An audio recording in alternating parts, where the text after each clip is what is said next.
এবার বক্তব্য রাখবেন আজকের সভার প্রধান আকর্ষণ, যার কথা শোনার জন্য অধীর আগ্রহে বসে আছি, যার সাফল্যের কথা শুনে আমাদের তরুণ প্রজন্ম অনুপ্রাণিত হতে চায়। তিনি আর কেউ নন, আমাদের সকলের প্রিয় জনাব মাহির চৌধুরী। আমাকে কি একটু নার্ভাস দেখাচ্ছে? নার্ভাস দেখাচ্ছে কিনা জানি না, তবে আমি একটু নার্ভাস।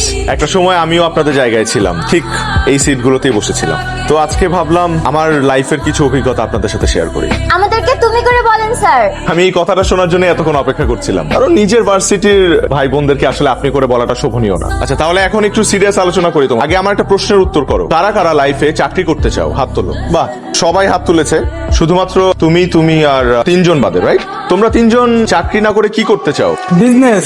বিজনেস। তাহলে বাকিদেরকে একটা সাজেশন দেই, তোমরা আজকেই তোমাদের সিভি গুলো এই তিনজনকে দিয়ে রাখো, কারণ একটা সময় এই তিনজনের কাছেই তোমাদের যেতে হবে। দেখো, একটা দেশে সবাই যদি চাকরির পেছনে ছোটে, কেউ যদি ব্যবসা না করে, তাহলে তারা চাকরিটা করবে কোথায়? সরকারের পক্ষে তো সবাইকে সরকারি চাকরি দেওয়া পসিবল না।